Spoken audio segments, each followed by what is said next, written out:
Thank you, Professor Bale. Thank you to the University, UNIL, for inviting me here today to speak about the governance and the legacy of the Youth Olympic Games. This study, or this presentation, is based on the studies I've done since 2010 in Singapore.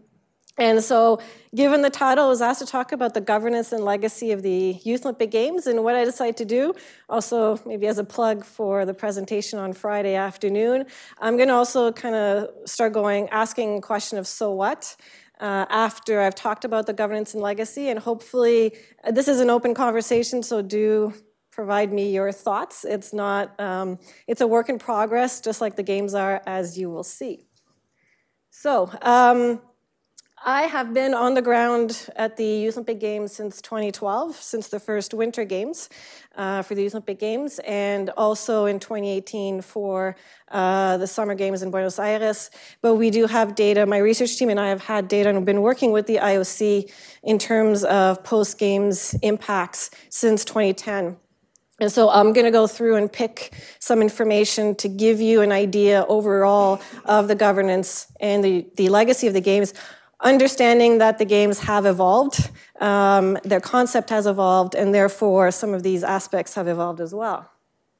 So this is sport, so we're going to do some ground rules to start off, the rules of the game. When I talk about governance, I mean more than just leadership or management. I mean structures, processes, actors, the stakeholders, the procedures, the rules that together form what we call, or will call, the Youth Olympic Games. And so all of that is what I would consider part of governance. And when we talk about governance in major games, there's really four concepts that seem to come up that need to be addressed if we want to say good or better governance of a major sport event. Obviously, there is the performance aspect. Have you met your goals, effectiveness, efficiency, how you use your resources? And the twin pillar of democratic governance is accountability. Especially for Western countries, accountability is a big issue. And so we talk about both internal accountability inside the organizing committee, where you have that hierarchy of the different roles of the organizing committee, and also externally to the stakeholders. Then, linked to accountability is transparency. Transparency is also internal. You have internal transparency, which usually will be higher than external transparency. If you think of the security file, for example, the organizing committee will and should know more about security aspects than external stakeholders. And so transparency will change if you are looking inside or outside the organizing committee. But probably the heart of governance, what we found in our research, is actually participation and engagement of the stakeholders.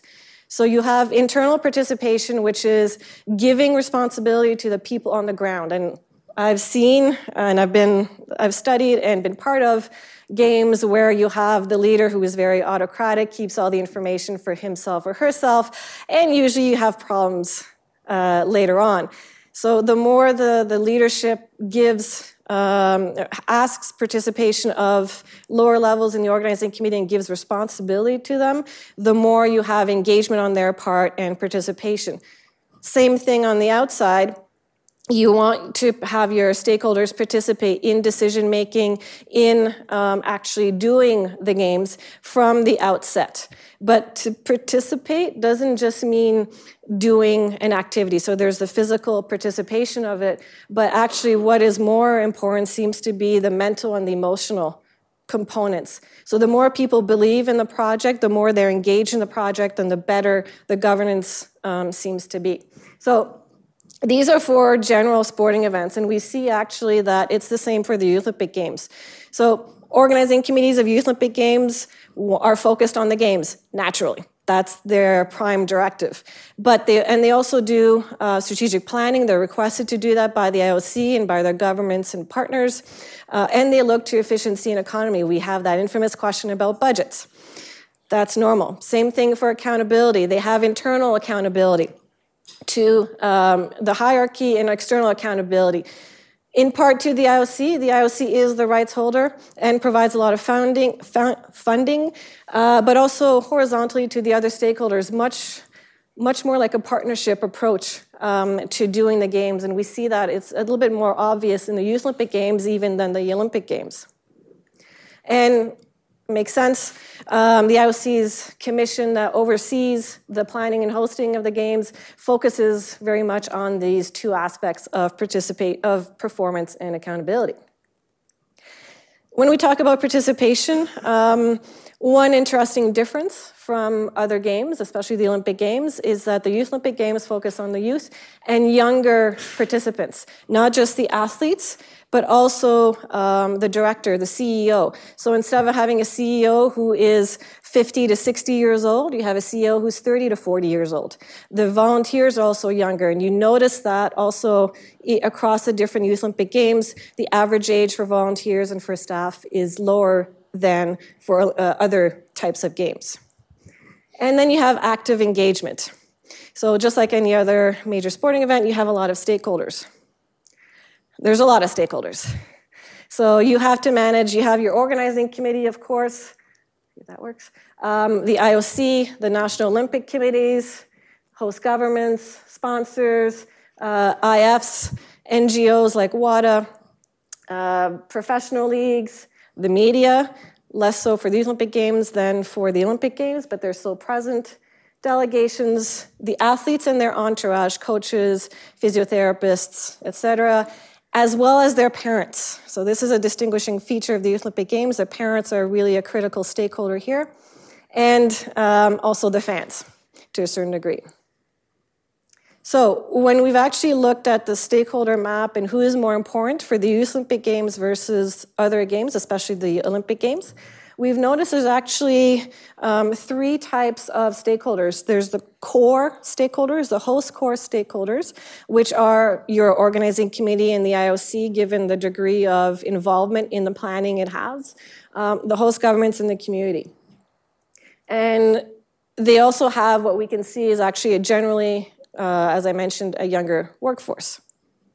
Next, we have the international core stakeholders, your NOCs and your IFs, which over time, so since especially Singapore and Innsbruck, where there was a lot of resistance, there has been an increasing degree of buy-in from the IFs and the NOCs in terms of this Youth Olympic Games concept. And finally, the parents and other stakeholders, especially sponsors and media. In the Olympic Games, sponsors and media are extremely important. They provide a big portion of the budget, which is different for the Youth Olympic Games.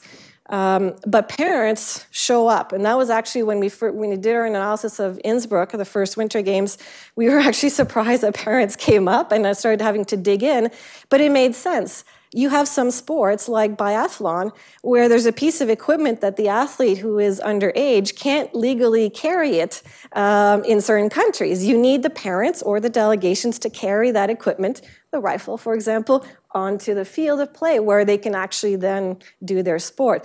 So it kind of makes sense that parents are important. But they're also important back in their own country. There are a lot less media accredited here at the Youth Olympic Games than there are at the Olympic Games. We're looking at what? 600 to 800 accredited on average here versus 10,000 for the Olympic Games. Small difference. Where do the media get their information? So they'll get it, the IOC will provide some images and video, but it's actually through the parents. The local media in the different countries will contact, and the parents will promote their athlete, their child, through their local media. So they actually become an important link into their host countries, or their home countries. So the last piece of governance is transparency. And yes, you have that external transparency, and Lillehammer was really big on that because of the context in Norway. It was a lot about open communication, but this is where we also see an issue with knowledge transfer and knowledge management that is different than the Olympic Games. So in the past, the Olympic Games have been determined, the bid was 7 years ahead of time, so the organizing committee had 7 years to plan and then do the games. Now that's changed with the Olympic Agenda 2020 and the new norm, where you actually see, for example, LA, will have had more than 7 years to plan, and the IOC is now permanently open in terms of potential bids for future editions. There's no set timeline anymore. And so now you could have much more than 7 years on average to plan Olympic Games. I'm guessing the IOC will say that's the ideal. You want, the more secure, the longer, the better. For the Olympic Games, it's a very different story. So for Lausanne, Lausanne was picked not too long before Lillehammer. So in 2015, the CEO was hired. That's less than a year before the 2016 edition was happening. The organizing committee was not created. The staff were not hired. So you had one person essentially going on site. And so with the Olympic Games, the future hosts will have a delegation come and observe. And so if I'm transportation, I will go in and observe transportation to see what my counterpart is doing, the shadowing. And I was there in Vancouver in 2010 when I had mon homologue in French for Sochi, who was going to do my job in Sochi, shadow me for a day. And it's a pain sometimes, but it's important as a piece in terms of transferring that knowledge, because the lived knowledge is more important often than document knowledge. And so, at least in terms of doing a games. And so when you have the CEO hired less than a year before the previous edition happens, and you have nobody else, you can send people, but if that person is not doing that job in 4 years' time, it's a different experience. So candidate cities who go and observe future games will look at it from a potential bid perspective. They're going to look at basics of transportation and accreditation and all that, but it's not the same as if you are going there because you are transportation and going to do transportation at the next games.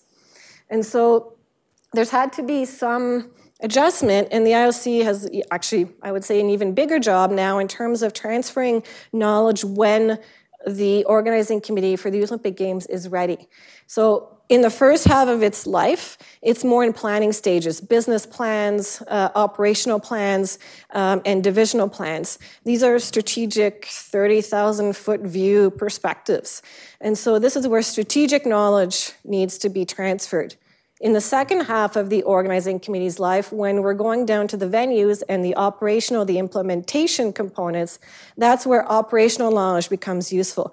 If you provide operational knowledge in the beginning, it's not going to be put in the right context. It may not be understood correctly. So the way knowledge is transferred needs to be different for the Youth Olympic Games than it is for the Olympic Games because of that timeline issue. So, all that to say, I mentioned Lillehammer in terms of openness and communication. What we've noticed is that the governance pieces are really context and culture dependent. And so doing a games here in Lausanne is very different, even though we're in Europe, than doing it in Lillehammer, in a Scandinavian country, which is very different than doing a games in Asia, China, Middle East, Latin America, and Anglo-Saxon countries. And Latin countries in general. So, for example, when I was studying the 99 Pan Am Games, and I know that goes back a bit, the Pan American Games are the continental games in the Americas, run by a Latin culture. Mexico, at the time, Mario Vasquez Rana was the king of kings, he called himself, and he was in charge of PASO, then Pan Am Games, Pan Am Sports. And when Winnipeg, which is in Canada, was going to host the 99 Games, they would ask the rights holder, we need this information, how many delegates, how many people for this delegation, whatever. And the answer was always mañana. Well, mañana in Spanish technically means tomorrow, but it doesn't really mean tomorrow in this context. It just means not today. And so for an Anglo-Saxon country like Canada, who's like, we need decisions now. Right now, like we have our timelines, we have our project management, we didn't need them now to be told mañana and then mañana and mañana and mañana again. It got very frustrating. They had to realize that how Canada hosts a games is different than how Latin cultures will think about hosting games. They perceive knowledge, or they want knowledge in a different way between those cultures. The same thing for Asia versus Middle East. And so when you look at transferring knowledge, when you look at governance of major games, you really have to put it in that particular context. It can't be a cookie cutter expectation from one location to the next, even if it's the same games. Every games is unique. So that was a 30,000-foot view, and I'm guessing if there's athletes or coaches in the room, they're going, yeah, so what? What about the athletes? Okay. Games are relatively new, and as we started asking questions of the athletes, are you aware of the Youth Olympic Games before you were actually named to the national team? It was kind of 67% for the Nanjing, and then they went up. Their expectation and their satisfaction, however, actually was very high right off the bat, so over 90% every edition of the game. So the athletes, once they're there, have actually been very satisfied with their experience. What they like the most, or what contributes the most to their satisfaction, is the Youth Olympic Village. In terms of their services, in terms of the accommodations, the bed, the pillow, the types of services they have, and also in terms of meeting athletes from other countries, interacting with their peers, as well as the friendliness and the knowledgeability of the staff and volunteers. So when you pick your staff and when you pick your volunteers from the organizing committee, it's not only important to know they're good at their job, but they have to have a personality that will be friendly to the athletes. Easy said, not everybody, you can be good at your job, but not necessarily be good at interpersonal aspects, and so that is an important piece in terms of the athlete's experience. The atmosphere in the village, but also in the different venues. The games atmosphere, that party, festival type of atmosphere is very important to them. As is the quality of the venues. They want international standards, the best quality possible. That's normal. And then there's the learning piece, and that was a one that actually surprised us. So the learning component, learning of the Olympic values, learning about their career as an elite athlete, and other options in terms of what you could do in the future, learning about social responsibility, all those aspects actually contributed positively to their experience. So the more there was good emphasis on that, the more the Learn and Share, or the old culture and education program, the more those were developed on those aspects, the more the athletes seemed to have positive perspectives on the games. What affected negatively their perception, however, is anti-doping. So the anti-doping processes and efficiencies, or how slow or how long sometimes it took. The food, there was always, every games there seems to be, it's always the same thing, it's boring, I'm not getting what I need. So that food variety seems to come back over and over again. And transportation. Length of transportation between the village and your venue or training venue, which may or may not be the same. Buenos Aires had sometimes, we had stories of 45 minutes to an hour, if not more, when the buses were not actually running properly, and so there's some frustration on that sense. What could also be included, and that kind of depends on the games themselves, is security. So if any of you have done an Olympic Games experience, you know what security at the Olympic Games is. At the Youth Olympic Games, it's a lot lower. In Innsbruck, it was a bit of a joke because initially you just had tables, and then all of a sudden you had somebody with a wand, and then all of a sudden you had more people with wands, but depending on which row you went in, you could go right through, or you would be totally done, checked up like the airport. And so, we're laughing because, we know the Olympic Games level, so this is definitely a lower level. But the athletes thought that the security was really bad, or bad in the sense of strong. And we're going, yeah, you clearly haven't been to an Olympic Games because this is nothing compared to an Olympic Games. But to their mind, because it's their first experience, it's a lot. And so the security piece is not there only because it's varied from games to games, but sometimes that has been an issue for athletes. One thing that is interesting that I want to explore a bit more is this idea of mixed events. So each federation will create mixed events. There is a greater satisfaction with the choices the federations have made for the Winter Games. So 91% satisfaction for Lillehammer in 2016, less so for the Summer Games. So maybe the Summer IFs have a bit of work to do in terms of their decisions and the types of choices they make in the mixed events, their innovative events. So those are the immediate, but we also have information on longer term, on the athletes and on the cities themselves. So originally, Jacques Rogge, when he created the Games, he said the Olympic Games are going to combat obesity and increase physical activity among youth. And all the academics went right for that and said, yeah, right, that's not going to happen. Good enough that the IOC has then realized, yeah, okay, wrong way or wrong presentation or positioning of the Games.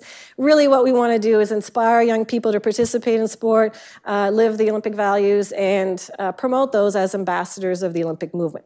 So let's look at this.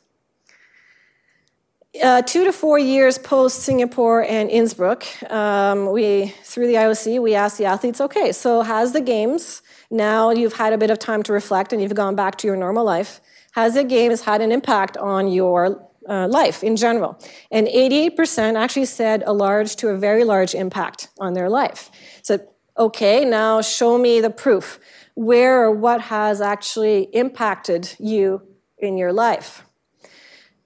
Mainly it was sport. The competitions had the biggest impact on their 2 to 4 years post-Games. Then it was making new friends, and then it was the cultural exchanges between the different cultures that they experienced. And finally, only 7% on what was the culture education program, now the Learn and Share. Okay? It kind of makes sense, because when you ask them, what are your dreams, what are your objectives, what are you doing now, you had 58% who were still athletes. And then you had another 16% who were still split education and sport. So that's sport, school, duality was still present. Some were going to stay in sport, but as something else than an athlete, so coach or physiotherapist or something like that. Some actually said, 2% said they wanted to be young ambassadors, which was a good thing for that program. And then you had 15% who said, I want to see the world and I want to work, I don't want to be in sport. So you had a piece that decided not to be in sport.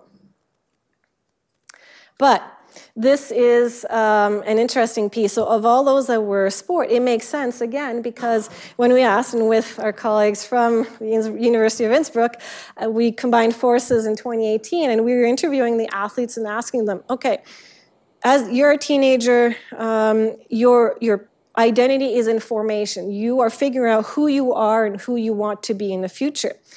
So how do you see yourself versus your sport?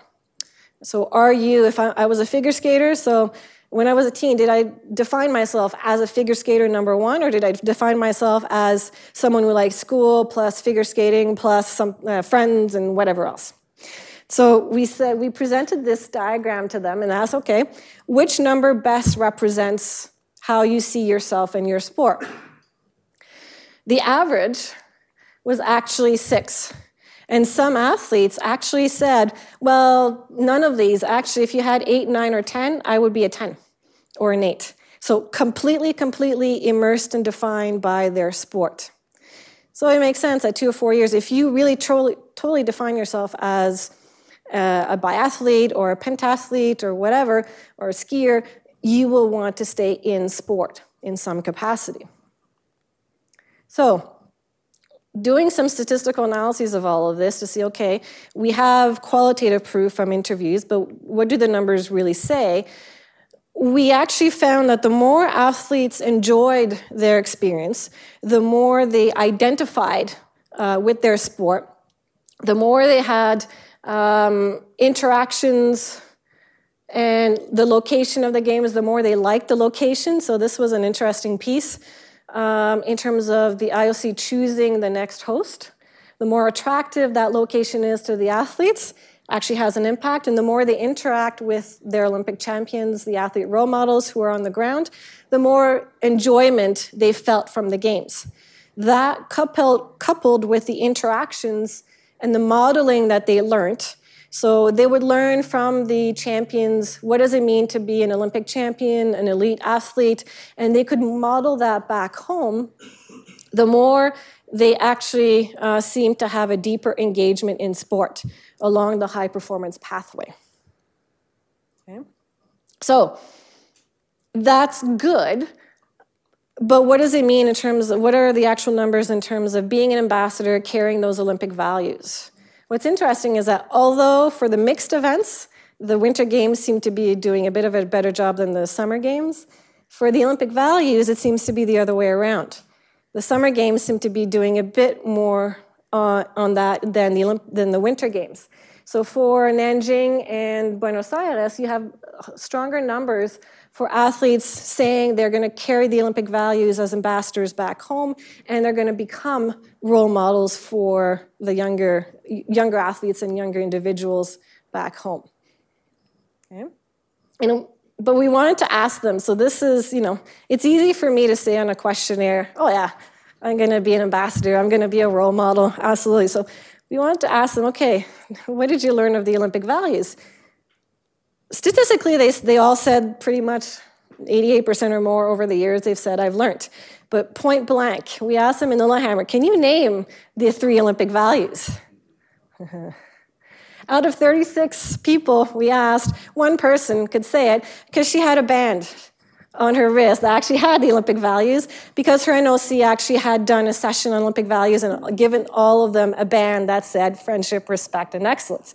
Everyone, they kind of went around the pot. It was fairness. Some talked about doing your best or performance. So they kind of got the idea, but they could not necessarily name the Olympic values, which is not surprising because as part of the MEMOS program that Professor Chaplet and Bill and I are part of, I had a 2D from the Canadian Olympic Committee, so you would think that they would know what they're doing, and very few, less than, I think it was 10% if I remember, could actually also talk about, name the Olympic values and what Olympism is. So there's work to do in the NOCs too, not just the athletes. Okay. So what about other types of impact? So if we go to Singapore, the first games, Summer Games, they talked about, or Nick Applin said that a key piece was international visibility for Singapore by hosting those games and having more visitors than average. They also were able to upgrade facilities to start on that environmental path. We have to think this is back in 2010. But what's interesting is that post-games, now there's very few reminders that the games were there. There's few visible reminders that they actually hosted the games, which to Nick's perspective is unfortunate. Socially, it was actually a chance for Singapore to think about national cohesion, pride, coming together, and also increasing the number of Singaporeans who volunteer. And finally, from sport, they actually were able to create 3 new national sport federations, which is a good thing for their system, as well as increase the standards or specify standards for officials and coaches. Similarly for Innsbruck, also an increase in terms of visitors. They had also an ability to upgrade facilities in terms of standards and environmental standards, and they had a specific environmental project for the whole games. Worldwide attention on Innsbruck on social media. So this is where we see social media starting to come up, and much more today, obviously, than in 2012. Here's the stats in terms of volunteers. So you could see 59 countries. So more than half of the volunteers were actually international volunteers, not local. And the average age was 31 for the staff. So quite young, generally speaking. And Innsbruck was a legacy in itself of having hosted previous Winter Olympic Games. For Lillehammer, same idea, a number of visitors that increased, new infrastructure. They were actually certified ISO 2012-1. So for the games, they actually had an environmental certification. So the first Youth Olympic Games to do so. Again, worldwide attention on social media. So you're seeing actually the cities being interested in this aspect of visibility on social media. And also Lillehammer was also a legacy of having hosted the '94 Olympic Winter Games. So what? So I've presented to you governance, I presented to you impacts. What does it mean for the Youth Olympic Games? This is, I guess, to me, a start of a conversation, ongoing conversation that I want to keep having. So the more the athletes are see themselves with their sport in terms of their identity, the more they enjoy the games and their positive experience, and the more they have interactions with athlete role models, we see actually that the more chances of athletes learning and also developing their identity.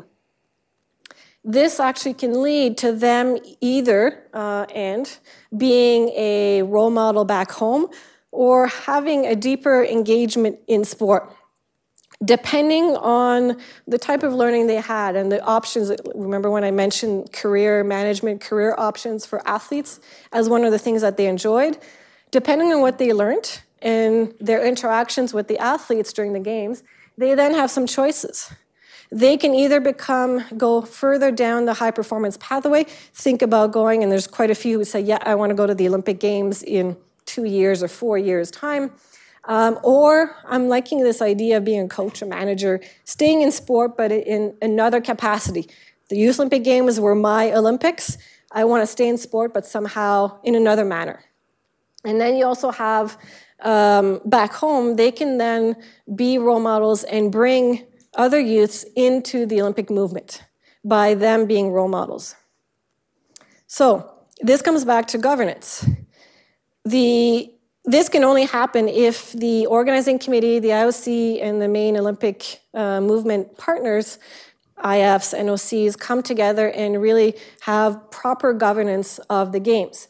This will help create a space for the athletes in which they can learn and compete. It will help them address their basic needs, food, accommodations, transportation.